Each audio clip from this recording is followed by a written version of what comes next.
Hey guys, welcome back to my YouTube channel. My name is Ayush Kaushal and I'm a CA finalist. Today I will be telling you guys about mistakes I made in my CA Inter journey so you guys don't repeat them. So let's get started.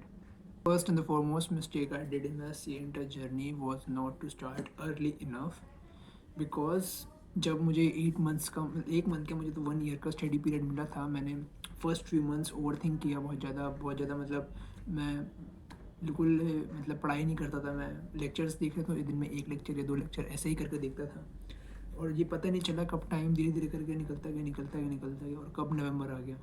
जब exam form का time आया, जब मुझे ध्यान आया कि नहीं भाई मेरे बोथ ग्रुप है, एक ग्रुप कैसे करने हैं बोथ ग्रुप मुझे, उसी टाइम उसकी वजह से मुझे एंड में पैनिक क्रिएट कर दिया, मुझे बहुत ज़्यादा कॉस्ट कर गया। इसी कारण मुझे ग्रुप 1 देना पड़ गया। So I advise you guys to start early enough. Over reliance on coaching classes. CA student बहुत बड़ी मिस्टेक करते हैं, कोचिंग क्लासेस ले लेते हैं वो अच्छी अच्छी जगह से और उनको लगता है कि हाँ भाई अब तो हमारा बेड़ा पार यही लगवा देंगे। ऐसा बिल्कुल भी नहीं होता है। कोचिंग क्लासेस लेने का मतलब ये नहीं है कि हाँ भाई आपने एक गारंटी होगा कि आपको तो अटेम्प्ट क्लियर हो ही जाएगा।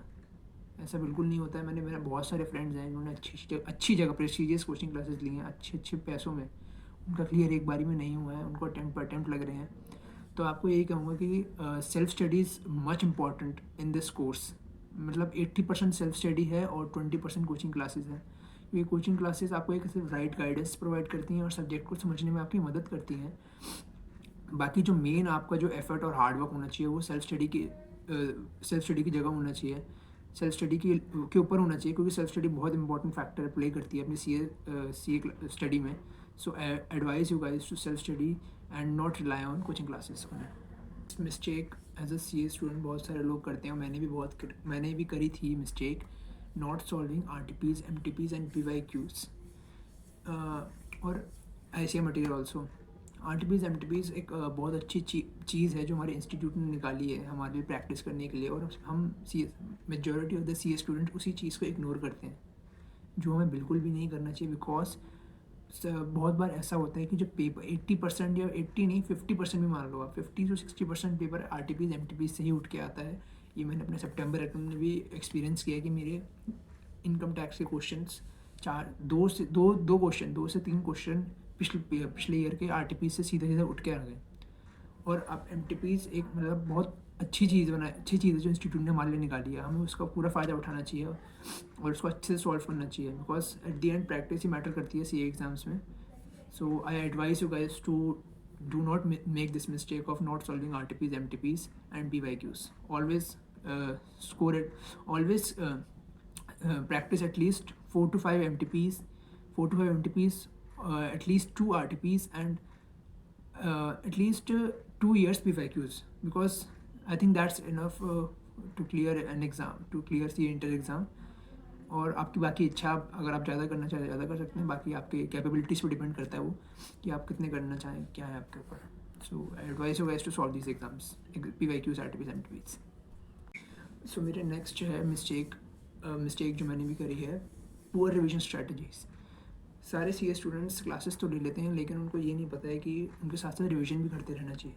बहुत कम बच्चे होते हैं जो साथ में रिवीजन करते करते बाद में जाके जब वो अच्छा स्कोर कर लेते हैं तो लोग बाग मुझसे पूछते हैं आपने ऐसा क्या अजूबा करा। लेकिन वो सिंपल बात यही है कि ऐसा कोई अजूबा कुछ नहीं करते वो लोग साथ के साथ रिवीजन करते रहते हैं कि अगर आज क्लास करी तो आज ही उसको रिवाइज करके हटा दिया, नहीं आज क्या नहीं तो थोड़ा बहुत कल के लिए छोड़ दिया, बाकी कल रिवाइज कर लिया। मैं मानता हूँ कि जब किसी कोचिंग क्लासेस ख़त्म होती हैं, ख़त्म होने से पहले ही एक्चुअली आपको प्रॉपर रिवीजन प्लान होना चाहिए कि हाँ भाई अगर 3 महीने हैं, 3 महीने से मैं 1.5 महीना ग्रुप 1 को दे रहा हूँ, ग्रुप 2 को दे रहा हूँ, whatever a group you are studying for. तो आपका मेरे ख्याल से एक प्रॉपर प्लान होना चाहिए कि हाँ भाई ग्रुप 1 के लिए मुझे जितना टाइम देना है, ग्रुप 2 के लिए मुझे जितना टाइम लेना है। ये नहीं कि कोचिंग क्लासेस करके हटे हैं आप और आप कहते हैं हाँ भाई कैसे रिवीजन करनी है, कुछ आइडिया नहीं है आपको, आप जो मन में आ रहा है वो सब्जेक्ट उठा रहे हैं, वो कोई भी पेपर उठा लिया आपने, कुछ भी उठा रहे हैं और आप बिल्कुल ही लॉस्ट है। ऐसा नहीं करना है आपको, एक रिवीजन प्लान बनाना है आपको। मैं ये नहीं कह रहा कि आप बिल्कुल ही कट टू कट प्लान बनाए कि हाँ इतने से इतना घंटा ये रिवीजन करनी है, ऐसा नहीं होना चाहिए। एक रफ आइडिया बना लें कि आप हाँ भैया मुझे इस टाइम में ये सब्जेक्ट एक बार रिवाइज़ करना है, और मेरे ख्याल से मिनिमम ही होनी चाहिए, 3 रिविजन्स तो आपको करनी ही है। और आपका बिल्कुल ही हालत ख़राब है, मतलब आपने बिल्कुल ही एंड पे अपना सिलेबस ख़त्म करा है, तो एटलीस्ट 1 to 1.5 रिवीजन तो आप कर लें। वरना अगर आप 3 महीने हैं और आप बोथ ग्रुप दे रहे हैं तो at least minimum 3 revision are necessary. So I advise you guys कि आप ये वाले पॉइंट को हल्का ना लें, क्योंकि one of the most important points हैं जो सी ए स्टूडेंट मिस्टेक करता है अपने एग्ज़ाम से पहले. सो गाइज जो नेक्स्ट मेरी मिस्टेक है, और जो मिस्टेक बहुत सारे सी ए स्टूडेंट्स करते हैं, सी ए स्टूडेंट्स का कोई भी एक कम्पिटेटिव एग्ज़ाम में ले लो, कोई भी स्टूडेंट्स करते हैं, कंपैरिजन नहीं करना चाहिए आपको किसी भी बच्चे से या किसी भी दूसरे स्टूडेंट से. आप क्यों नहीं करना चाहिए? बिकॉज क्या पता, आपको नहीं पता कि वो सी स्टूडेंट कब से इस कोर्स में है और किस लेवल पे हार्ड वर्क कर रहा है, स्टडी कर रहा है.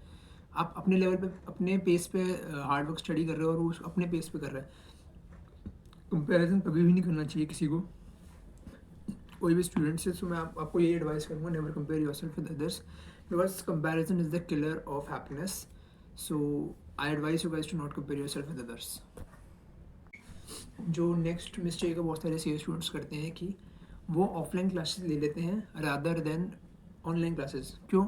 ऑफलाइन क्लासेस में क्या होता है कि ऑफलाइन क्लासेस में आप जाते हैं, आपका टाइम फिक्स रहता है कि आपको इतने बजे जाना है, इतने बजे आना है, और उसमें आपको ट्रैवलिंग टाइम भी इंक्लूड कर लो 1 से 1.5 घंटा. तो इसमें आपका टाइम बहुत ज़्यादा वेस्ट होता है. वेयर एज ऑनलाइन क्लासेस में क्या, आप अपना लाइब्रेरी में जाकर आराम से बैठ के पढ़ सकते हो, आपका टाइम वेस्ट नहीं होगा. दिन में अगर आपको 3 लेक्चर होते हैं ऑफलाइन में, ऑनलाइन में आप 3 से 5 कर सकते हो, आपका टाइम भी बचेगा. अपनी पेस पे आप, सबसे बड़ी बात है, अपनी पेस पे पढ़ाई करोगे आप. ऑफलाइन वाले में क्या होता है, फैकल्टी अपने पेस पे पढ़ाती है और बच्चे कुछ को आता है समझ में, कुछ को नहीं आता, कुछ ऐसे बैठे रहते हैं, कुछ समझ में नहीं आता. एट द एंड उनसे पूछो हमें क्या हुआ क्लास में, ऑडिट में क्या हुआ, कुछ समझ में नहीं आया. तो ऑनलाइन में ऐसा नहीं है. ऑनलाइन में आपको अगर समझ में आया आगे बढ़ो, नहीं समझ में आया तो उसको रिवाइंड करके दोबारा देख लो. सो मैं तो यही एडवाइस करूँगा सी ए स्टूडेंट्स को भी कि आप हमेशा प्रेफर करें ऑनलाइन क्लासेस. अगर आपसे ऑनलाइन क्लास में नहीं पढ़ा जाता तो दैट्स अ डिफरेंट थिंग, आप जब जाके ऑफलाइन क्लास प्रेफर करें. वरना जो बच्चे घर में बैठ के पढ़ सकते हैं, आप लाइब्रेरी जाके पढ़ना पसंद करते हैं, मैं उनको प्रेफर करूँगा कि आप ऑनलाइन क्लासेस ही लें. It is the best choice you can make in your C A journey, and you will thank me later for that.